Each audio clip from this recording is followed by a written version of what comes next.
वाशिम जिल्ह्यामध्ये गुणवत्ता नियंत्रणाच्या दृष्टीने अतिशय कडक कारवाई आपण त्याच्यामध्ये करतो आहे। आणि ज्या ठिकाणी शेतकऱ्यांनी 20 गुण्यापेक्षा जास्त खरेदी केलेले आहे त्या ठिकाणी ते शेतकऱ्यांनी खरेदी केलेल्या आहेत किंवा नाही याची पूर्ण शहानिशा प्रत्येक शेतकऱ्याशी त्याच्यामध्ये करण्यात आलेली आहे।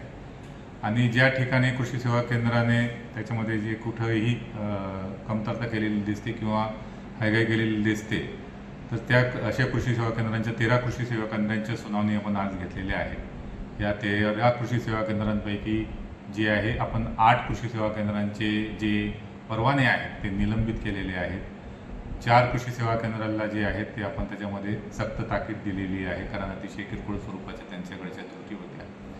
आणि एकाच परत तपासणीचे आदेश आपण त्याच्यामध्ये दिलेले आहेत आणि त्याची आणखी 8 दिवसांनी फेर सुनावणी जी आहे त्याच्यामध्ये आपण त्याच्यामध्ये लावलेली आहे।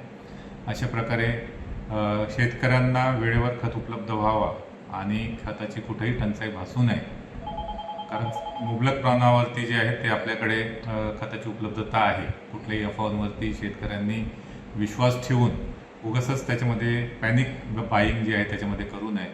आणि जर सगळ्यांनी व्यवस्थित आपल्याला त्याच्यामध्ये लागेल तेवढंच खत वापरलं तर कुठल्याही प्रकारचा तुटवडा आपल्याकडे नाही। आपल्याकडे जेवढं आवंटन मंजूर आहे त्याप्रमाणे खत उपलब्ध आहे। त्यावेळी शेतकऱ्यांना एकच विनंती आहे की त्याच्यामध्ये कोणीही गोंधळून जाण्याचं कारण नाही।